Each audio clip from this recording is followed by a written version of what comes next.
नमस्कार, आप देख रहे हैं प्रदेश का नंबर 1 और सबसे भरोसेमंद news channel India news Haryana. मैं हूं आपके साथ अतुल प्रताप सिंह। खास पेशकश मैं तो पूछूंगा में चर्चा करेंगे पोर्टल पर छिड़े सियासी घमासान की। विपक्ष कह रहा कि सरकार पोर्टल के चक्कर में जनता को सिर्फ उलझा रही है। सिरसा में बाढ़ प्रभावित इलाकों का दौरा करने पहुंचे नेता प्रतिपक्ष भूपेंद्र हुड्डा ने कहा कि बाढ़ से भारी नुकसान हुआ है, अब किसान अपने खेत बचाएं या फिर पोर्टल चलाएं। सरकार किसानों को तुरंत मुआवजा दे, पोर्टल के चक्कर में ना उलझाया जाए। वहीं इनेलो नेता अभय चौटाला ने भी पोर्टल के जरिए मुआवजा मिलने पर सवाल उठाए हैं। कहा कि पोर्टल चलेंगे तभी तो मुआवजा मिलेगा। करनाल में मुख्यमंत्री मनोहर लाल ने बाढ़ में जान गंवाने वाले लोगों के परिवार को मुआवजे का चेक दिया। इस दौरान मुख्यमंत्री ने कहा कि पहले लोगों को वेरीफाई करने में वक्त लगता था, लेकिन अब परिवार पहचान पत्र के जरिए वेरिफिकेशन बहुत जल्द होता है। पोर्टल के जरिए लोगों को बहुत जल्द मुआवजा मिलेगा। मुख्यमंत्री ने कहा कि सरकार 100 से ज्यादा पोर्टल चला रही है, जिससे भ्रष्टाचार पर अंकुश लगा है, पारदर्शिता बढ़ी है। किसानों के लिए क्षतिपूर्ति पोर्टल, जिस पर 7 दिन में डाटा वेरीफाई किया जाएगा और किसानों को उचित मुआवजा दिया जाएगा। विपक्ष गुमराह कर रहा है।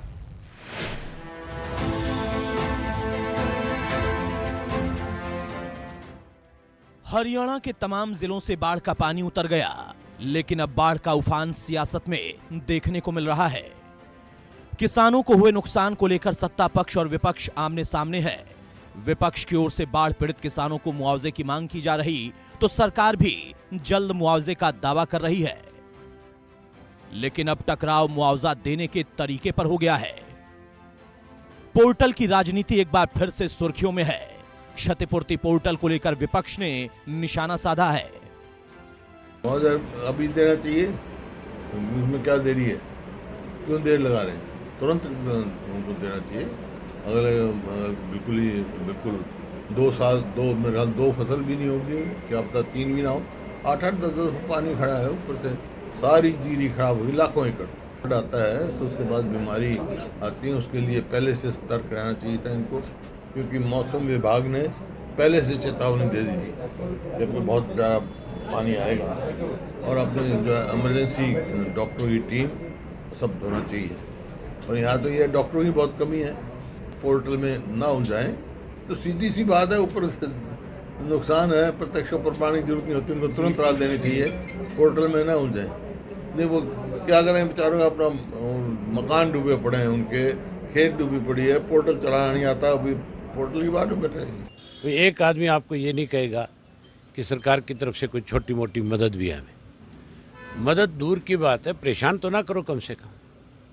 अगर तुम कोई हेल्प नहीं कर सकते तो जो लोग अपने आप अपनी चीज़ को बचा रहे हैं उसमें जाकर के अड़चन पैदा ना करो कम से कम। मुआवजा तो बाद में दो, पहले डीजल तो मुहैया कराओ इनको। मुआवजा तो देना ही नहीं है, पोर्टल चलेंगे तो मुआवजा मिलेगा। जहां एक तरफ विपक्ष पोर्टल के काम करने के तरीके को लेकर सवाल उठाता रहा है, इस सिस्टम के खामियों को लेकर सरकार को घेरता रहा है, वहीं सीएम मनोहर लगातार प्रदेश की जनता को पोर्टल के फायदे भी बताते रहे हैं। विपक्ष की इस नकारात्मक राजनीति को विकास की बाधा बताते रहे हैं। कितना जल्दी आप दे देते हैं, वो कैसे संभव है? वो इस पोर्टल के द्वारा ही संभव है। और इस पोर्टल का अगर विरोध करते रहेंगे तो जनता उनको सबक सिखा देगी, क्योंकि इन पोर्टल्स का बहुत बड़ा लाभ जनता को दिख रहा है। 100 के लगभग पोर्टल है, एक नहीं है। जो हालांकि आईटी का काम आज से 25 साल पहले शुरू हो चुका था, लेकिन ये लोग आईटी के समय में बिल्कुल इसको इम्प्लीमेंट करने के लिए अपनी सरकार के समय प्राय शून्य रहे हैं। हमने आने के बाद उसका सारा उपयोग किया है। सरकार के मुताबिक प्रदेश में 100 से ज्यादा पोर्टल काम कर रहे हैं। ऐसे में एक बार फिर पोर्टल की राजनीति पर विपक्ष और सत्ता पक्ष आमने सामने है। विपक्ष इसे किसानों के सामने चुनौती के तौर पर पेश कर रहा है, तो सरकार ने आईटी को नजरअंदाज करने का आरोप विपक्ष पर लगाकर उसे ही कटघरे में खड़ा कर दिया। पोर्टल की पॉलिटिक्स एक बार फिर से उफान पर आ गई है। Bureau report, India news Haryana. बहरहाल तो पोर्टल पर घर बैठे काम, विपक्ष क्यों परेशान? सवाल इस बात का था। पोर्टल से पारदर्शिता बढ़ी है, यह बात कहा जा रहा सरकार की तरफ से, तो विपक्ष को आखिर इसकी बुराई करने से क्या मिल रहा? विरोध के लिए पोर्टल को अस्वीकार विपक्ष कर रहा है, यह सरकार की तरफ से तर्क दिया गया। हमारे साथ कुछ खास मेहमान हूं, मैं आपको तारुफ कराता हूं, चर्चा में आगे बढ़ते हैं। जवाहर यादव है हमारे साथ, ओएसडी सीएम, बहुत स्वागत है जवाहर जी आपका। रविंद्र ढुल है कांग्रेस के प्रवक्ता, बहुत स्वागत है रविंद्र जी आपका। रजवंत डहीनवाल है इनेलो प्रवक्ता, बहुत स्वागत है रजवंत जी आपका। और राजेंद्र जोदान है वरिष्ठ पत्रकार हमारे साथ, बहुत स्वागत है राजेंद्र जी आपका। जवाहर यादव साहब, शुरुआत में आपसे ही कर रहा हूं। सरकार कहती है कि पारदर्शिता बढ़ी है, पोर्टल सिस्टम इसीलिए हम चला रहे हैं, लेकिन विपक्ष कह रहा कि सिर्फ गुमराह कर रहे हैं, किसी को कोई मुआवजा नहीं मिल रहा, किसान के खेत डूबे हैं, वो परेशान है, वो पोर्टल चलाए या पानी निकाले। देखिए, अभी हम केवल भूपेंद्र सिंह हुड्डा की बात करते हैं। जब हमारी 2014 में सरकार आई, उस समय 257 करोड़ रुपए किसानों का पेंडिंग था 2 साल से, जो कि भूपेंद्र सिंह हुड्डा के समय का मुआवजा था। 2 साल से उनको मिला नहीं था। हमारी सरकार आई और आते ही हमने वो 2015 के जनवरी या फरवरी में दे दिया था, जो कि 2 साल से पेंडिंग था। और ये हमें भाषण दे रहे हैं कि किसानों को तुरंत मुआवजा मिलना चाहिए। देखिए, हुड्डा साहब की, मैं चाहूंगा मुझे 2 मिनट पूरे देंगे। बोलिए बोलिए बोलिए। हुड्डा साहब को पता है कि सोनिया गांधी परिवार उनको पसंद नहीं करता, तो गाहे बजाय ये अपने राजीव गांधी जी को अपमानित करते हैं। कांग्रेस ही कहते हैं कि यहाँ कंप्यूटर के जनक कोई थे, आईटी के कोई जनक थे। कांग्रेसी जो गांधी परिवार से जुड़े हैं वो इसका श्रेय देते हैं स्वर्गीय राजीव गांधी जी को। और वो राजीव गांधी ने लाल किले के प्राचीर से कहा था कि मैं 1 रुपया भेजता हूं तो उसमें से शायद 85 पैसे में से 15 पैसे केवल वहां तक पहुंचते हैं, बाकी 85 पैसे भ्रष्टाचार की भेंट चढ़ जाते हैं। तो गांधी परिवार जानता है कि ये जो पोर्टल का विरोध करने वाले हैं, ये वो लोग हैं जो 85% हड़पते थे। पोर्टल से नुकसान इनको ये लगता है कि पहले जो फर्ज पटवारी को देता था, आज वो कंप्यूटर से अपने घर पे निकल जाती है। जो किसान के पास कंप्यूटर की व्यवस्था नहीं है, वो अपने गांव के सीएससी सेंटर में जाता है और 20 रुपए देकर गांव में ही ले लेता है। उसका तहसील जाने का पैसा बच जाता है, पटवारी की आवाभगत करने का पैसा बच जाता है। और जो पटवारी, मैं सभी को नहीं कह रहा, जो भी उस तंत्र में पहले फर्ज के 500 रुपए लेता था, गुड़गांव में 1000 रुपए लेते रहे होंगे इनकी सरकारों में, आज वो अपने घर पर बैठकर किसानों को मिलने लगे। इनकी पीड़ा ये है, इनकी पीड़ा पोर्टल नहीं है, इनकी पीड़ा ये है कि जो पारदर्शिता आई है। आज किसान अपनी मंडी में अनाज बेचता है, 72 घंटे में उसका पैसा उसके अकाउंट में चला जाता है। बीच का मिडलमैन खत्म हो गया, तो उससे पारदर्शिता इनको पसंद नहीं है, क्योंकि जहां रंगों में अगर भ्रष्टाचार घुसा हो तो वहां पारदर्शिता की बात होगी नहीं। पोर्टल से नुकसान क्या है? अभी अभय चौटाला जी कहते थे कि इन्होंने कभी दिया ही नहीं मुआवजा। सर, जिस सदन के वो सदस्य थे, मुझे एग्जैक्ट फिगर याद नहीं, पर 5500 करोड़ पूरा मिला ले, अगर उसमें फसल जिसका बीमा हो रखा है, वो फसल जिसका बीमा नहीं है, वो फिगर 10,000 करोड़ से अधिक की है, जो किसानों के अकाउंट में सीधा सीधा गए किसानों की क्षतिपूर्ति के लिए। मेरे मित्र बैठे हैं, रविंद्र ढुल जी मेरे व्यक्तिगत रूप से भी मित्र है, पार्टी चाहे कोई भी हो, ये बताए ना कांग्रेस के समय में टोटल किसानों को मुआवजा कितना मिला। फिर दूसरा ये कहते हैं कि हम पे आरोप लगा रहे हैं कि अगर सरकार अपनी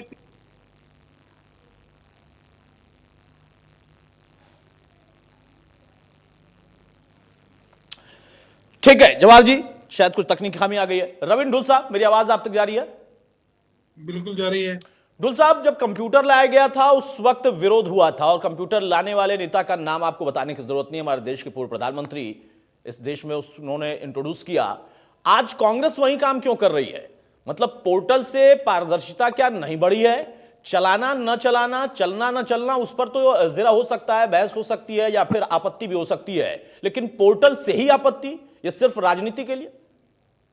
देखिए, पोर्टल से ही आपत्ति जैसी कोई चीज नहीं है। मेरे हिसाब से हम फैक्चुअल बेस्ड डिबेट को कहीं ना कहीं जगह पे कंफ्यूज कर देते हैं कि भाई हम प्रोग्रेसिव जो है आपके डेवलपमेंट के विरोधी है। सबसे बड़ी समस्या यहाँ पे, पहली बात तो किसी भी प्रोग्रेसिव डेवलपमेंट के विरोधी नहीं है। यहाँ पे चौधरी भूपेंद्र सिंह हुड्डा जी का रेफरेंस आया कि उनकी सभी प्रेस कॉन्फ्रेंस में ऑलमोस्ट मैं साथ रहता हूँ। बाकायदा उन्होंने पिछली पीसी के अंदर स्पष्ट तौर पर यह कहा था कि मैं पोर्टल का विरोधी नहीं हूँ, जो जायज है, जो सही है, उनको चलना चाहिए, जो लोगों को तंग कर रहे हैं उनको बंद कर देना चाहिए। अब जहां तक बात आ गई पहली है, अब हम बात करते हैं परिवार पहचान पत्र, पीपीपी, जिसको परमानेंट परेशानी पत्र जिसको कहा जाता है हमारे द्वारा, तो उसको फैक्चुअल बेस्ड इसलिए कहते हैं कि जहां पर इनकम वेरीफाई होनी चाहिए वहां पे इनकम नहीं वेरीफाई होती, ये एक फैक्ट है। दूसरी बात, जिन योजनाओं का लाभ जिस प्रकार से पहले, ऐसा नहीं है कि पहले नहीं मिलता था, ऐसा नहीं है, ये बिल्कुल ठीक है कि भी कहीं ना कहीं फेक पेंशन के मामले जो है एलिमिनेट भी हुए हैं, उसका बेनिफिट भी हुआ है हर जगह पे। ये नहीं कह सकते कि भी उसका केवल ऑल ऑल टुगेदर अपराइट या ऑल टुगेदर नुकसान हुआ है। अब मेरी फसल मेरा ब्यौरा है, क्या मेरी फसल मेरा ब्यौरा के जो पोर्टल है, उस पोर्टल से पहले फसल नहीं बिकती थी? बिल्कुल बिकती थी, प्रॉपर बिकती थी। जो ये लंबी लंबी जो लाइनें लगती हैं, ये लाइनें पहले नहीं होती थी, जो अब जो लाइनें लगती हैं, ये भी एक फैक्ट है, ये इसका नुकसान है। हर जगह टेक्निकल फ्रेंडली होना बिल्कुल, मुख्यमंत्री जी को मैं इस मामले में मैं जानता भी हूँ अच्छी तरह से, जवाहर जी को पता है इस चीज का, काफी टेक्निकल फ्रेंडली है, टेक फ्रेंडली है। उन्होंने हर चीज के अंदर उन्होंने इम्प्लीमेंट करने का प्रयास किया टेक्नोलॉजी। हम हर चीज पे इस चीज के लिए for the sake of opposition हम अपोज व्यापार नहीं कर रहे हैं, लेकिन जिन पोर्टल्स के कारण लोगों को दिक्कत हो रही है, जैसे कि परिवार पहचान पत्र है, परिवार पहचान पत्र का डाटा सेल्फ डिक्लेरेशन बेस्ड है ज्यादातर, उसके अंदर करेक्शन नहीं हो सकती। मैं मेरा बताता हूँ, मैं किसी और का रेफरेंस में नहीं दूंगा, बिल्कुल भी नहीं दूंगा। मेरा रेफरेंस मेरा परिवार पहचान पत्र है, जवाहर जी चाहे तो उसको ठीक करा के दे दे। मैं 20 लाख रुपए की साल की इनकम टैक्स रिटर्न भरता हूँ, मेरी आईटीआर वहां पे जीरो है, उसको करेक्ट करने का मुझे तरीका ही नहीं पता, कौन कहाँ से क्या करेंगे। वो फोन करके पूछ लेते हैं, फोन करके कि सर आपकी इतनी है, मैं उनको 10 बार बता चुका हूँ नहीं ठीक होती।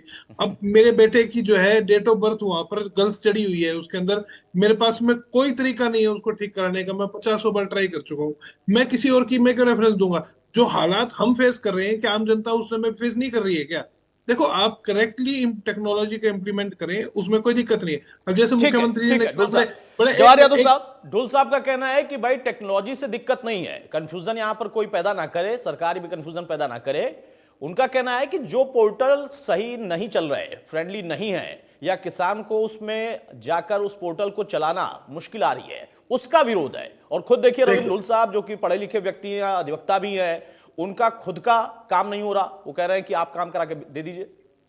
देखिए, मेरे एक पढ़े लिखे मित्र हैं, मैं जानता हूं, और मैं कहता हूं रविंद्र ढुल जी अगर सीएससी सेंटर जाते, अपने आयकर की रिटर्न वहां देते, और जो आपका परिवार पहचान की आईडी है उसमें आपत्ति का एक कॉलम होता है, संशोधन का एक कॉलम होता है, वहां ये लगते, और बच्चे की भी अगर इन्होंने डेट ऑफ बर्थ आती उसका डेट ऑफ बर्थ का सर्टिफिकेट लगाते, वहां आपको जाना तो होगा।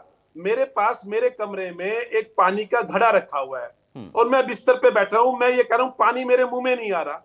भाई साहब, पानी के घड़े तक जाना होगा, उसमें से गिलास के लेकर होगा, और गिलास को एक मिनट मैं अपनी बात कह लेता हूँ। बोलिए। अगर ये सीएससी सेंटर जाएंगे, अपने रिटर्न की वहां कॉपी देंगे, और वो व्यक्ति उसमें जाकर उसी समय वो आपत्ति दर्ज कर देगा, और उसके प्रूफ के तौर पर इसको भेज देगा बेटे का। और मैं अपने मित्र से कहता हूं, अगर फिर भी इनकी नहीं हो रही, तो मुझे लगता है एक बार जाके इनको अनुभव लेना चाहिए, और फिर भी इनको लगता है उस अनुभव को मुझसे शेयर करे, अपनी आयकर रिटर्न, क्योंकि इनके अपना ओटीपी इनके ही मोबाइल पे आना है, तो उसमें मैं इसलिए कुछ नहीं कर पाऊंगा। अभी मुझे बात करते करते ध्यान में आ गया, ये वहां जाए, मोबाइल जवाहर जी ओटीपी बता देंगे आपको ना, वो कह रहा है। अरे नहीं, ओटीपी मुझे बता देंगे तो दोनों चीज मुझे भेज दे, मैं करा देता हूं, नंबर एक।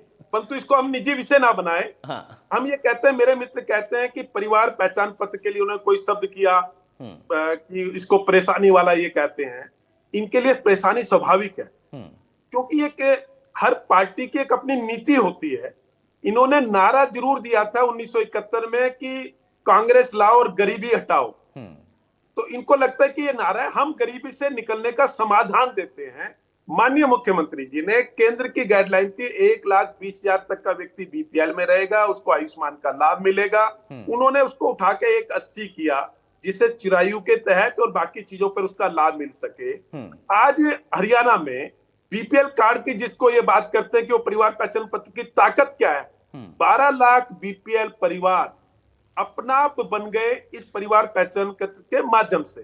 अब ये कह रहे हैं कि टेक्नोलॉजी, निश्चित रूप से कुछ जगह गलतियां हुई होगी, मानवीय आधार पे कुछ लोगों हैं जिन्होंने एंट्री करते हुए गलतियां की होगी, मैं गलती मानता हूं, वो 1% 2% होगी, परंतु 12 लाख परिवार जिन्होंने नेताओं के चक्कर नहीं काटे, जिन्होंने सरपंचों के चक्कर नहीं काटे, और वो केवल परिवार पहचान पत्र के नाम पे माननीय मुख्यमंत्री को वो परिवार धन्यवाद कर रहे हैं। आता कौन है सड़कों पर? जो गलती से, हमारी गलती मैं स्वीकार करता हूं, बिल्कुल मन से स्वीकार करता हूं, अगर वो किसी व्यक्ति ने भी गलती की है, सरकार में होने के नाते वो उत्तरदायित्व मेरा है। उन गलती को होने के लिए तो वो छपते अखबारों में कि देखिए रविंद्र ढुल जी कहते हैं कि मैं 20 लाख रुपए कमाता हूं और इसमें जीरो लिखा है, रिटर्न नहीं लगी। ऐसे केस तो छप जाते हैं, परंतु 12 लाख, या रविंदर जी को मेरा निवेदन है, ये जिस भी गांव में रहते हैं ये सर्वे करें कि पिछले 6 महीने में एक बार घर जाके कि कितने परिवार बीपीएल का कार्ड अपने आप बन गया, कितने लोगों को आयुष्मान अपना आप मिल गया, तो इनको लगेगा चौंकाने वाले आंकड़े होंगे। ठीक है जवाहर जी, हमारा इसका जो छोटा सा विचार जवाब है- डुल साहब से लेता हूं, उसके बाद मैं रजवंत जी के पास जाऊंगा। डुल साहब, जवाहर जी का कहना है भाई पानी का घड़ा रखा है वो ठीक है, अब पानी पीने के लिए तो वहां तक जाना पड़ेगा ना, भले वो कमरे में दोनों है। अतुल जी, पोर्टल के ऊपर जो है पीपीपी के अंदर करेक्शन केवल एक बार अलाउड है, एक डाटा के अंदर, बार बार उसको छेड़खानी नहीं कर सकती। ठीक है, ये बात मैं बता दूं, ये इनकी कमजोरी है, कमी है इनके पोर्टल के अंदर। आप उसको ठीक करिए, यदि जेन्युइन और जायज करेक्शन है तो एक बार से ज्यादा भी अलाउ होनी चाहिए। ये मैंने खुद एक्सपीरियंस किया है, तभी मैं उसको बोल रहा हूँ। इसलिए मैं नहीं कर पा रहा हूँ क्योंकि एक करेक्शन मैं कर चुका हूँ, दूसरी मुझसे नहीं हो रही है, मैं इनको बता दूं। खैर, इससे आगे चलते हैं। मैं आपको एक मजेदार इनका एक पोर्टल का मैं इनको जवाब देता हूँ, तो मैं इसको डिटेल करने की कोशिश नहीं करूंगा। इन्होंने योग मित्र जो है, योग सहायक जो अपने ग्रामीण क्षेत्र में पोस्ट कर रखे हैं। अच्छी बात है, आम जनता के अंदर योग की वहां पर जाकर के बात करते हैं, उनको जागृत करते हैं। अब उनको एक ऐप दे दिया इन्होंने, और सरकार ने मैंडेटरी कर दिया कि भी आप इस ऐप के ऊपर हाजिर लगाओगे, और इस ऐप के ऊपर उसी लोकेशन, जियो लोकेशन से जाकर के हाजिर लगाओगे, और जिन जिन लोगों को आप सुबह योग के लिए बुलाओगे उन उन लोगों के मोबाइल से ओटीपी जाने चाहिए। और जिस जगह से आप ओटीपी भेजने की बात करते हो वहां पे इंटरनेट चलता नहीं है, क्योंकि जियो लोकेशन से वो टैग है। तो सारे हरियाणा के योग मित्र इनके ग्रामीण क्षेत्र के अंदर टक्कर मारते घूम रहे। जवाहर जी, आप कहेंगे तो आपके पास मैं भेज दूंगा, मैं केवल मात्र केवल इस चीज के लिए कि जी इस ऐप से हमारा पीछा छुड़वा दो। आप ना तो वहां पर इंटरनेट ढंग से जाकर के चेक कर रहे हैं, ना ही वहां पर जियो लोकेशन वहां पे मैप हो रही है। और दूसरी चीज, 50-50 लोग, आप जिन लोगों को सवेरे सवेरे योग करने के लिए हाथ जोड़ करके लेके आते हो, आप उनसे ये भी अपेक्षा रखते हैं कि भाई आप अपने अपने मोबाइल लेकर के आना, ओटीपी वहां से जनरेट होगी। क्यों देगा कोई ओटीपी आपको? क्यों? किस लिए? जबरदस्ती है क्या? वो कोई बेनिफिट नहीं, वो कोई सरकार की सेवा का कोई ऐसा लाभ नहीं ले रहा है वो। आप उन चीजों को मुक्त क्यों नहीं करते? ठीक है, मैंने रोज के रोज अपनी कक्षा की फोटो खींच करके उसको अपलोड कर दिया। अरे उसके मोबाइल में ओटीपी जाना जरूरी है, तब जाकर के उसकी हाजिर लगती है उस व्यक्ति की। क्या आप उनको कोई तनख्वाह दे रहे हैं या क्या बेनिफिट दे रहे हैं? आप उनसे रिक्वेस्ट कर रहे हैं कि आप योग सीखिए, अच्छी चीज है, ठीक मैं है, मना नहीं ठीक करता। है, मैं ठीक है। रजवंत जी, जो बात डुल साहब कह रहे हैं, क्या वाकई कुछ पोर्टल में खामी है, उसको दुरुस्त होना चाहिए? विपक्ष अगर ये बात कहता है तो इसमें कोई गलत नहीं है, लेकिन पोर्टल व्यवस्था ही खराब है। क्या आप भी सहमत हैं? इनेलो भी इस बात से सहमत है? नहीं अतुल जी, बात ये चीज है कि जब बदलते समय के अनुसार हमें समय के अनुसार ढलना भी चाहिए, लेकिन उस समय को या वो नई चीजों को अडॉप्ट करने से पहले हमें उस प्रकार की व्यवस्था को भी तो बनाना चाहिए ना। अब ये जिस प्रकार से पोर्टल की बात कर रहे हैं, पोर्टल की बात ठीक है, पोर्टल इन्होंने ले आए, लेकिन क्या नेटवर्किंग की वहां पर जो समस्या जो गाँव में फेस कर रहे हैं, वो आज भी ऐसे गांव हैं, हरियाणा में ही है, जहां पर 2G का नेटवर्क नहीं आता, वहां पे पोर्टल कैसे चलेगा? ये सीएससी सेंटर की जो बातें कर रहे हैं, मैं बिल्कुल मानता हूं कि इन्होंने कह दिया कि भाई हाँ पोर्टल से सब कुछ ठीक हो जाएगा। अब एक बात, जिस प्रकार से अभी जवाहर साहब कह रहे थे कि भाई पानी खुद लेकर पीना पड़ेगा, मैं जवाहर साहब से भी पूछना चाहूंगा कि साहब गलती आप करो, भुगते जनता, क्या ये सही है? आप खुद बताएं इस चीज के बारे में। कि जब अभी जिस प्रकार से ढुल साहब कह रहे थे कि भाई उनकी फैमिली आईडी में दिक्कत आ गई, मैं भी अभी अपने किस्सा सा जाहिर अपना सुना देता हूँ, 2 सेकंड का ही है कि भाई मेरे नाम से रेवाड़ी जिले में एक सिंगल गज की प्रॉपर्टी नहीं है, मेरे नाम से 269 गज की प्रॉपर्टी भेज के प्रॉपर्टी टैक्स मेरे पास भेज दिया। जवाहर साहब, ये भी चीज मैं बिल्कुल जेन्युइन बता रहा हूँ कि जब चर्चा हो गई तो मैंने भी अपना दुखड़ा रो दिया। तो ऐसे ऐसे जब हम जो अपने आप को ये कहते हैं कि हम प्रवक्ता हैं या अपनी अपनी पार्टियों को रिप्रेजेंट कर रहे हैं, उसके बाद अगर हमारे जैसे व्यक्तियों के साथ इस प्रकार की समस्या है, तो आम जनता के साथ किस प्रकार की समस्या होंगी, वो हालात आप भी बड़ी बात परिचित देना चाहता हूं। एक मेरी बात पूरी हो जाने दीजिए। दूसरी बात ये कहते हैं कि भाई आप पोर्टल पर जाकर आप अपना आप अपलोड कीजिए, आपका क्या नुकसान हुआ है क्या नहीं हुआ है। अभी इससे पहले जब बेमौसमी बरसात हुई थी, सरसों की फसल थी, और सरसों की फसल में ये लोग कह रहे थे कि भाई आप पोर्टल पे जाके अपलोड कीजिए, आपका कितना नुकसान हो गया, आपका जो मुआवजा है वो तुरंत आ जाएगा। मैं जवाहर साहब से भी पूछना चाहूंगा, ढुल साहब भी पूछना, क्योंकि हम सब खेती से जुड़े हुए हैं।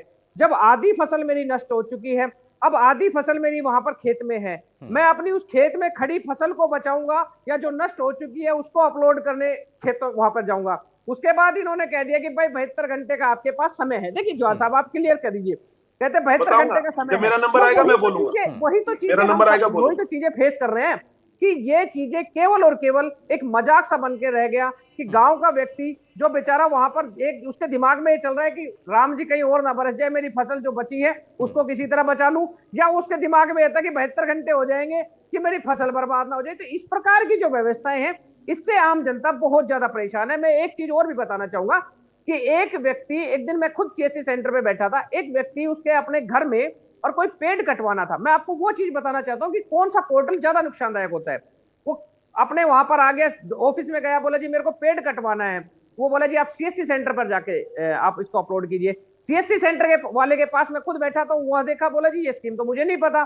मैंने उसको थोड़ा बहुत पढ़ पुढ़ा के उसको बताया, तो वहां पर उससे क्या क्या चीज मांगा गया, बोला जी पेड़ की मोटाई कितनी है, जमाबंदी लेके आओ, आप इसकी फर्द लेके आओ, पटवारी से रिपोर्ट करा के लेके आओ। वो बोला जी मैं तो गांव में रहता हूँ। बोला जी इसकी आप यहाँ पे लाल डोरे में है, ये वहां पर कैसे लेके आओ। मतलब उसकी इतनी फॉर्मेलिटीज बता दी उसको कि वहां से आप कॉन्ट्रैक्ट आप ठेकेदार से कटवाओगे या दिहाड़ी में कटवाओगे, इस हिसाब की डिटेल्स आप भी आज चेक करोगे तो एज इट इज है वहां पर। तो वो व्यक्ति यही कहा, उस व्यक्ति ने यही कहा कि इससे बढ़िया तो अगर वो मेरे को परमिशन दे देते और मेरे मकान का जो आज काम चल रहा है, नीम के बीच में वो पेड़ आ रहा है, वो अड़ास दे रहा है, वही चीजें बोला। अब ये तो इन्होंने तो अपना पोर्टल बना दिया, लेकिन समस्या जो आम जनता झेल रही है, ठीक अगर है, बोला मैं ठीक पेड़ है, ठीक खुद है। काटता हूं रजवन जी, तो बोला इसका मेरी इसका शिकायत हो जवाब मैं जाएगी, जवाहर मेरे जी को से लूंगा, लेकिन जुर्माना हो उसके जाएगा। पहले इस प्रकार की समस्याओं राजन से जोधान जनता साहब को से रूबरू टिप्पणी होना ले लूं। पड़ता है। राजन जोधान साहब, भाई किस्से कई हैं, ढुल साहब के अपने भी हैं और रजवंत जाइनवाल ने भी कुछ अपने किस्से बताए, कुछ और लोगों के बताए। व्यवहारिक तौर पर क्या दिक्कतें हैं? पोर्टल से किसी को दिक्कत नहीं है, लेकिन पोर्टल की जो व्यवस्था है उसमें अभी खामी है, उसे दुरुस्त करने की जरूरत है। पारदर्शी प्रक्रिया है, इसमें कोई शक नहीं है, लेकिन क्या विपक्ष सिर्फ कहने को यह बात कह रहा है या सही बात कह रहा है?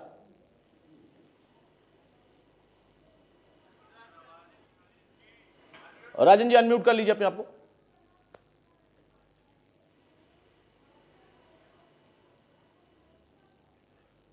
जोधान साहब अपना ऑडियो आप अनम्यूट कर लीजिए प्लीज।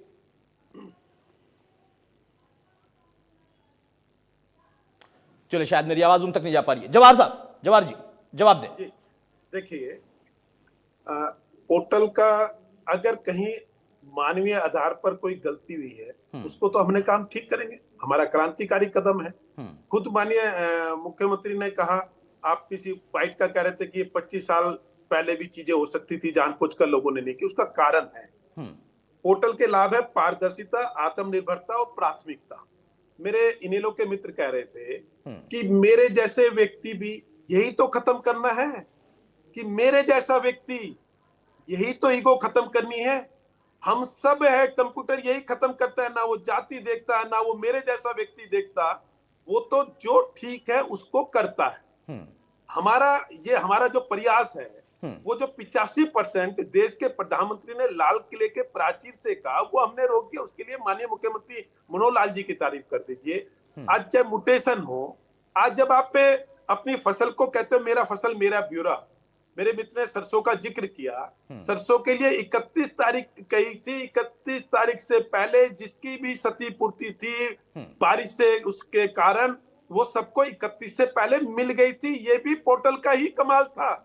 आज अगर मान लीजिए, मैंने राजस्थान बॉर्डर के साथ महेंद्रगढ़ में, रेवाड़ी में अगर सरसों उगा रखी है, वहां की क्या नाम है जो सरकार है, गहलोत साहब की सरकार है, वो वहां के उससे एमएसपी पर सरसों नहीं खरीदती, वो चोरी छुपे हमारे हरियाणा में आना चाहते हैं। तो हम कहते हैं अगर इस किसान ने सरसों उगाई थी तो खरीदेंगे, वो पोर्टल वेरीफाई करता है। आज सूरजमुखी को लेकर आंदोलन चला, माननीय मुख्यमंत्री मनोहर लाल जी अपने यहाँ की सूरजमुखी 6,000 रुपए में खरीद रहे थे, पड़ोस के पंजाब में वो 4,000 रुपए में बिक रही थी। अब वहां का पंजाब का किसान चाहता है, बॉर्डर खुला हुआ है, कोई ऐसा नहीं खेत से खेत भिड़े हुए, कि उस सरसों को लाकर आप हरियाणा में बेच लो, क्योंकि वहां की सरकार किसानों के प्रति संवेदनशील नहीं है।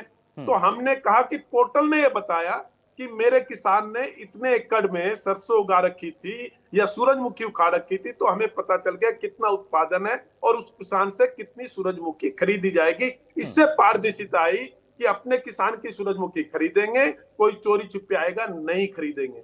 आज हजारों करोड़ रुपए अगर एक सेकंड में प्रधान किसान निधि के नाम से आते हैं और चले, और एक मैं सामान्य बात करता हूँ, दोनों मित्र मेरे गांव से, मैं भी गांव से संबंध रखता हूँ। पहले जो सम्मान निधि मिलती थी किसानों को, इसको बुजुर्गों को, या विधवा पेंशन मिलती थी, या दिव्यांग पेंशन मिलती थी, घर घर जाना पड़ता था, नहीं जाना पड़ता था कर्मचारी को, उस समय वो व्यक्ति होता था, नहीं होता था। आज सबके अकाउंट में खुद चली जाती है। आज मेरी, अगर मैं वृद्ध आदमी हूं, मेरी पेंशन, मेरा जो है, आज मेरा बेटा लेने नहीं जाता तो मेरे पैसे मेरे अकाउंट में होते हैं, मैं तय करता हूं कि उसका मैंने किस रूप में खर्चा किया है। तो बेसिकली मुख्यमंत्री मनोहर लाल ने हरियाणा के गरीब को, किसान को, मजदूर को, दलित को, वंचित को, इसको मजबूत बनाने का काम किया है, और यही आज लोगों की पीड़ा का कारण है। मेरे मित्रों ने विरोध किया, क्या गिनाया, इन्होंने कहा जी कि योगा के समय ऐसा हुआ, उसकी मैं और डिटेल ले लूंगा, परंतु योग शिक्षक आज वहां जा रहा है, नहीं जा रहा, इस पे अंकुश लगा है या नहीं लगा? अगर योग करने आए वो परेशान हो रहे हैं, उसका मैं मूल्यांकन करा लूंगा, परंतु योग शिक्षक के घर बैठकर सैलरी नहीं ले रहा, वो फील्ड में जा रहा है। ये पोर्टल का कमाल है कि जिसके लिए उसको रखा है, वो ड्यूटी का ठीक निर्वाह है। कर जवाहर रहा है, जी, एक टिप्पणी जादौन साहब से ले लूं। राजेंद्र जौदान साहब, पोर्टल से समस्या है या पोर्टल में समस्या है? देखिए, ऐसा है कि पोर्टल के पीछे सरकार का जो कंसेप्ट है वो तो एक अच्छा कंसेप्ट है, और उसका जो गोल है, जो लक्ष्य है, वो भी अच्छा है। वो इसलिए है कि सरकार ये चाहती है कि जितने भी सरकारी कामकाज हैं उनके लेन देन में, उनके कामकाज में किसी तरह मानवीय दखल कम से कम होना चाहिए। तो इसलिए ये टेक्नोलॉजी, देखिए, जब ये 2014 में भारतीय जनता पार्टी पावर में आई तो प्राइम मिनिस्टर के लेवल पर ये डिक्लेयर किया गया कि करप्शन को अगर कंट्रोल करना है तो तकनीकी का इस्तेमाल करना पड़ेगा। सारे काम जो है तकनीकी रास्ते से किए जाए तो उसमें मानवीय दखल बहुत मिनिमाइज हो जाता है। लेकिन सवाल ये है कि शिकायतें काफी आती रहती हैं कि पोर्टल चल नहीं रही, पोर्टल खुल नहीं रही, वो पोर्टल कहीं नेट की सर्विसेज उपलब्ध नहीं है। इस तरह की जो व्यवहारिक समस्याएं हैं, सरकार को इनका भी कोई रास्ता निकालना पड़ेगा, और यो उनको एग्जामिन, उनको ये निगरानी करनी पड़ेगी कि कौन सा पोर्टल, जैसे बता रहे हैं कि 100 पोर्टल लगभग हरियाणा सरकार के चल रहे हैं, तो किस पोर्टल की परफॉर्मेंस क्या है, वो कितने % लोगों के लिए उपलब्ध है और लोग उसको इस्तेमाल कर पा रहे हैं, इसकी निगरानी करके, और इसमें अगर कहीं बाधाएं हैं, वो क्या बाधाएं, उनको दूर करने का सरकार को रास्ता खोजना पड़ेगा। ठीक है। तो ये सीधे आलोचना से भी काम नहीं चलेगा। अगर कोई सिस्टम आया है तो उसको स्वीकार करके और उसकी जो कमियां हैं उनको दूर करने का प्रयास करने की जरूरत है। अब जैसे ये डिजिटल करेंसी का चल गया था कि सारे पेमेंट, सारा जो है लेन देन डिजिटली कर दिया जाएगा, लेकिन वो चल नहीं पाया क्योंकि सब जगह उपलब्धता नहीं थी, सब लोगों के पास सिस्टम नहीं थे, सब लोगों के पास उस तरह के खाते नहीं थे। तो इस तरह की दिक्कतें आई, फिर आदमी को, सरकार को उसमें थोड़ा लिबरल तरीका अपनाना पड़ा, थोड़ा उदार होना पड़ा। ऐसे ही ये पोर्टल के मामले में भी समस्याएं हैं। प्राइवेट स्कूल एसोसिएशन वाले भी कहते थे कि एडमिशन करो तो पोर्टल पर सूचित करो, पोर्टल खुलती नहीं है, एडमिशन नहीं हो पा रहे। ऐसे कुछ उदाहरण जो है समय समय पर आते रहते हैं सामने। तो ये सरकार को देखना चाहिए कि पोर्टल्स की परफॉर्मेंस क्या है, वो कितने % लोगों के काम आ पा रही है, कितना वो यूज हो पा रही है, और जो यूज नहीं हो पा रही और जो बाधाएं हैं, बिल्कुल सही बात है। व्यवहारिक जो दिक्कतें हैं उस पर काम भी करना होगा, उसमें सुधार की गुंजाइश भी होती है। जैसा ढुल साहब कह रहे थे कि उस पर आपत्ति करने का सिर्फ एक बार मौका आया तो उसको शायद बदला भी जा सकता है। ये सारी चीजें ध्यानाकर्षण की हैं जो कि सरकार को कमोवेश पता ही होगा, लेकिन दुरुस्त करना उसे जरूरी है। रविंद्र ढुल साहब, अब बात जब किसानों की आती है और वो भी इस दौर में जब एक आपदा आई, अचानक से बड़ा नुकसान हो गया, उस बीच में अगर विपक्ष मांग उठाता है कि भाई अभी फिलहाल पोर्टल से अलग कर दें, तो फिर जवाहर यादव साहब का यही तो कहना है। वो कहते हैं कि पारदर्शी प्रक्रिया वहां से होगी, सबको जितना बढ़िया उचित मुआवजा उनके नुकसान का होगा वो मिलेगा और वो सबके पास जाएगा, उनके डायरेक्ट खाते में जाएगा। अगर नहीं तो उसमें खेल होने का एक मौका मिल जाएगा अधिकारियों को, कर्मचारियों को। देखिए, जहां तक बात ये प्राकृतिक आपदा वाली बात है तो उसमें आप बात करते हैं 72 घंटे की, तो मेरे हिसाब से 72 घंटे का समय सच्चाई में बेहद कम है और ये टाइमलाइन को बढ़ाया जाना चाहिए। बहुत महत्वपूर्ण चीज जो है, क्योंकि शुरुआत में बाढ़ के टाइम पे आप अपनी बस फसल को जो बची हुई है उसको बचाने का कार्य करेंगे, ना कि पुरानी फसल की फोटो और वीडियो बनाने का आप कार्य करेंगे। बहुत बड़ी एक समस्या है। दूसरी चीज आपको ये काम करना है तो मैं ये कहता हूँ कि भाई आप अपने जो प्रशासनिक अधिकारी है उनको गांव गांव घर घर गांव गांव जाकर के उनको भेजिए, खेतों में किसान के साथ लग करके अपने आप जाकर के वो अपलोड करने का काम करे, ताकि किसान वहां पर जो अपनी फसल को संभालने का काम करे। तो पूरी तरह से इस चीज को किसान के ऊपर निर्धारित कर देना, कहीं ना कहीं उसके साथ में, और वो 72 घंटे के अंदर नाइंसाफी हो जाती है। इसको सरकार को कंसिडर करना चाहिए कि आप इसको पोर्टल के थ्रू कराना ही चाहते हैं एट एनी कॉस्ट, तो आप उसकी व्यवस्था को दुरुस्त कीजिए ताकि किसान को इस जगह पे दिक्कत ना हो। अब आ जाती है दूसरी बात, ये बार बार भारतीय जनता पार्टी के मेरे सभी मित्र प्रवक्ताओं की आदत है राजस्थान का रेफरेंस ले लेते हैं। इनको बता दूं, आपने आप भी अपने इंटरनल ग्रुप में डिस्कशन कर लीजिएगा। मार्च 2023 में केंद्र ने सरसों की खरीद की परमिशन राजस्थान को दे दी थी। सरसों की खरीद राजस्थान में एमएसपी पे प्रारंभ हो चुकी है और 5450 रुपया उसका एमएसपी है। कृपया करके अपनी इंफॉर्मेशन को अपडेट कर लें 3 महीने बाद की पुरानी इंफॉर्मेशन को। तो इस चीज को कुछ चीजें हैं हमारे पास में। मैं कह रहा हूं, मैं खुद टेक्नोलॉजिकल फ्रेंडली हूं। अब मुख्यमंत्री जी ने कितना कन्वीनियंटली कह दिया कि 25 साल से है टेक्नोलॉजी। अब मैं ये कहता हूं कि इंटरनेट 40 साल से है, तो आप कह देंगे कि 40 साल पहले ये जो आज ये पोर्टल है उस टाइम पे भी बना सकते थे। जो टेक्नोलॉजिकल एडवांटेज है, एडवांसमेंट है, 25 साल पहले कौन से मोबाइल आते हैं हमको पता नहीं है क्या, और किस प्रकार के मोबाइल आते हैं, टेक्नोलॉजी किस प्रकार से इवॉल्व होती है, ये चीजें समय समय के अंदर आती है। आज जो पोर्टल आपको दिख रहा है, क्या पता 2 साल बाद कुछ और दिखे।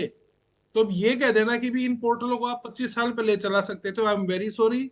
बहुत ज्यादा दुख हुआ मुझे इस चीज के ऊपर। उस टाइम आपके कंप्यूटर्स की भी ये कैपेसिटी नहीं थी कि उनको चलाने का, उनको रन करने का उनके पास में जीपीआरएस भी नहीं होता था उस टाइम पे। इनको याद होगा बहुत अच्छी तरह से कि इंटरनेट की स्पीड क्या होती थी। आज के दिन में आपके पास में 5G है, 6G की बात कर रहे हैं, 25 साल पहले था। ये बातें नहीं कहनी चाहिए। टेक्नोलॉजिकल आप अपनी प्रेडिसेसर पुरानी सरकारों को यही कह करके नहीं कह सकते थे कि वो भी तो कर सकते थे। हमने नहीं किया, हमने किया। अरे आप जो है, हम थोड़ा सा आगे लेकर के, आप इसे आगे लेकर के जा रहे हैं, और हर चीज से हम विरोध नहीं करते। विरोध करने के लिए विरोध नहीं है। कृपया करके हमारी बात को समझिए। और जो इनकन्वीनियंस जो पब्लिक को है, अब एक बड़े बड़े पत्रकार है, मैं उनका नाम नहीं लूंगा, रोहतक के हैं, बड़े पत्रकार है, प्रॉपर्टी आईडी का बताता हूँ। उनका घर जो है उनके पड़ोसी के प्रॉपर्टी आईडी में चेप दिया। उन्होंने मेरे को बताया कि बोला ये क्या है यार, मतलब नहीं, ऐसा नहीं होना चाहिए। समझिए, ये जो समस्याएं हैं, बहुत बड़ी बड़ी समस्या जो इनके कारण है, इनकी ओवर जो पोर्टल के ऊपर रिलायंस जो है, इनका ओवर टेक्नोलॉजिकल रिलायंस के कारण भी होती है। तो उसका एक कन्वीनियंट माध्यम आम जनता जिस तंग ना हो उसको बनाइए और आगे लेकर के जाइए। हम आपका विरोध बिल्कुल इस चीज के ऊपर नहीं करेंगे। जो जायज चीज है हम बताने का काम करेंगे। ठीक है रजवन जी, रविंद्र ढोल साहब का कहना है कि भाई जायज जो मांग है वो मांग विपक्ष कर रहा है, सिर्फ विरोध करने के लिए नहीं। लेकिन इनेलो जिस तरीके से अपनी बात रख रही है, चौटाला साहब जिस तरीके से अपनी बात रख रहे थे, वहां पर कमोबेश ऐसा नहीं लगता है कि हाँ नहीं टेक्नोलॉजी से ही दूर हो जाए और किसानों का जिक्र हो तो फिर उसको एक तरीके का हथियार बना लिया जाए कि भाई किसानों का मामला है और मार्मिक कर दिया जाए, मुद्दा उछाल दिया जाए? नहीं, ऐसा नहीं है अतुल जी। देखिए, कोई भी, जब हम इस चीज के लिए खुद मानते हैं कि भाई टेक्नोलॉजी है, हमें उसको स्वीकार करना पड़ेगा। अगर स्वीकार नहीं करेंगे तो हम पीछे रह जाएंगे। लेकिन उस टेक्नोलॉजी को स्वीकार करने का तरीका भी तो है। अब जैसे ये कह रहे हैं कि भाई आपके पास सिस्टम है, आप अपलोड कीजिए। अब जिनके घरों में वहां पर पानी भरा है, वो कहाँ पर उनके पास टेक्नोलॉजी काम देगी? वहां पर सरकार के नुमाइंदे तो पहुंच ही नहीं रहे, नेटवर्क कैसे पहुंचेगा? जहां पर बिजली की व्यवस्था नहीं हो पा रही, खाना नहीं पहुंच पा रहा, वहां पर ये चीजें आज, मतलब ये बातें करना ही बेमानी है ना। अभी जिस प्रकार से हमारे भाई कह रहे थे कि प्रॉपर्टी आईडी का या फैमिली आईडी का जो भी डिस्प्यूट्स वगैरह है, इनको सेट कराने के लिए, इनको चेंज कराने के लिए डीसी ऑफिस के बाहर एक बार कभी भी अपने डिस्ट्रिक्ट लेवल पे हेडक्वार्टर पर एक बार कंफर्म कर लीजिए कितनी भारी भीड़ रहती है वहां पर। और वहां पर वो एक ही चीज कहते हैं कि हमारी ये इनकम वेरीफाई नहीं हो पा रही। इनकम वेरीफाई के बारे में भी बात चल रही थी कि जिस व्यक्ति की, हम आपकी इस बात से बिल्कुल सहमत हो जाएंगे कि भाई आपने कुछ लोगों को राहत पहुंचाई होगी, लेकिन आप ये चीज देखिए कि शायद आपने राहत 2% को पहुंचाई है, तो 98% लोगों की समस्याएं पैदा की है। और आपका एक ही काम है कि लोगों को लाइन में कैसे लगाया जाए। अभी आपका एक नया सिस्टम और चला था कि भाई हम कैंप लगाएंगे और कैंप में आप आए और अपने ये दस्तावेज ठीक कराए। मैं वही तो चीज पूछना चाह रहा हूँ कि वो दस्तावेज जो ठीक कराएंगे वो गलत किसने किया है? अगर वो सरकार ने गलत किया है तो फिर अब हमारी मजबूरी हो गई कि हम जाके वहां पे ऑफिस में धक्का खाएं और आप अगर जल्दीबाजी में, अगर हमें कोई मजबूरी बस वो जल्दी भी कराना है तो वहां पर पैसे देके तो जल्दी हो जाएगा। वही चीजें हैं जो भ्रष्टाचार का आज अड्डा बना हुआ है। जो पोर्टल की बार बार आप बात कर रहे हैं, इससे पहले एनओसी एनडीसी की बातें जो चलती थी, शायद आपके ही सरकार के में ये बात आई थी कि जहां पर 64,577 रजिस्ट्रियां जो पोर्टल के माध्यम से बगैर एनओसी के पास हुई थी, वो भी तो आपके सिस्टम का ही काम कमाल था सारा। और आपने भी माना है कि हाँ भाई, वो जब कोविड काल से लेकर और अब तक की जो वो रजिस्ट्रियां हुई हैं वो गलत हुई हैं, 7A के दायरे में हुई थी, उनको बगैर एनडीसी के, बगैर एनओसी के वो कैसे हुई? कहीं ना कहीं वो आपके नुमाइंदे ही तो बैठे होंगे, सरकार के नुमाइंदे ही तो बैठे होंगे वहां पर, जो अधिकारी कर्मचारी उनकी मिली भगत से ही तो ये सारा मामला गड़बड़ झाला जो किया गया है, ये किससे किया गया है? आज पोर्टल की बात से मैं आपकी पूरी तरह से सहमत हो जाऊंगा, लेकिन उस पोर्टल को क्लिक नेक्स्ट स्टेप करने के लिए भी एक उचित राशि चुकानी पड़ती है, वरना आपका जो सिस्टम है वो वहीं की वहीं पे रहेगा। लोगों की यही परेशानियां हम ठीक है, बार बार जवाल उठा जी रहे से हैं। इसका जवाब ले लेता हूं। जवाल जी, देखिए, मेरे मित्र की असहमति ही मेरे लिए अच्छी है, क्योंकि जो जनता के हित में काम हो रहा है और मेरे मित्र कहेंगे कि नहीं हम इससे असहमत है, साहब ये आपकी असहमति ही हमें और मजबूत करती है। ये कहते हैं कि 98% गड़बड़ हो गई और केवल 2% ठीक हुई। मैं ये मानता हूं कि 2% गड़बड़ हो सकती है, 3 हो सकती है, इससे ज्यादा नहीं हो सकती। जब हमने ये कहा कि हरियाणा में लगभग शायद 72 लाख के आसपास परिवार पहचान पत्र बने हैं शायद, उसमें से फिर हमने, क्योंकि गरीबों को और लाभ मिले तो आय बढ़ाई, और हमने कहा कि एक झटके में हमने 12 लाख बीपीएल कार्ड बना के दे दिए। और मेरे मित्र कह रहे हैं कि ये केवल 2% अच्छा है। तो आपकी असहमति, विपक्ष की असहमति हमारी ताकत है, क्योंकि ये हम जो 12 लाख परिवार है ये कहीं लाइन में नहीं लगे जाकर, इनको बीपीएल कार्ड मिल गया। आज ये कैसे पता चला माननीय मुख्यमंत्री जी को कि 40 साल से लेकर 45 साल से लेकर और 60 साल के बीच में 65,000 लोग ऐसे हैं, महिला और पुरुष, जिन्होंने विवाह नहीं किया। ये कैसे पता चला कि 5,700 के आसपास वो लोग हैं जिनका विवाह हुआ था, पुरुष थे जिनका विवाह हुआ और उनकी पत्नी नहीं रही, और हमने एक झटके में ये लगभग 72,000 परिवार के आसपास को 240 करोड़ रुपए देने शुरू कर दिए साल भर के लिए, कि एक साल में उनको लगभग 240 करोड़ रुपए मिलेगा। ये पोर्टल नहीं बताया, ये परिवार पहचान पत्र नहीं बनाया, नहीं तो आप पूछते रह जाते गांव-गांव में कि भैया किसकी पत्नी नहीं है, किसकी शादी नहीं हो रखी। परिवार पहचान पत्र ने बनाया, और मेरे मित्र कहते हैं कि ये केवल 2% ठीक है। मैंने माना कि प्रॉपर्टी आईडी में कुछ परसेंट गड़बड़ हुई, परंतु मैं कह रहा हूं जैसा हमारा स्वभाव है कि हम देखते हैं कि सोशल मीडिया पे भी देखते हैं कि नेगेटिव चीज दौड़ती है, और जो ठीक होता है, चाहे वो मेरे विपक्ष की चीज ठीक हो, चाहे वो मेरे पार्टी की चीज ठीक हो, नेगेटिव चीज ठीक है। अब जैसे सुरजेवाला जी की मीटिंग में इन्होंने कांग्रेसी कार्यकर्ताओं की पिटाई कर दी, वो सोशल मीडिया पे खूब चला।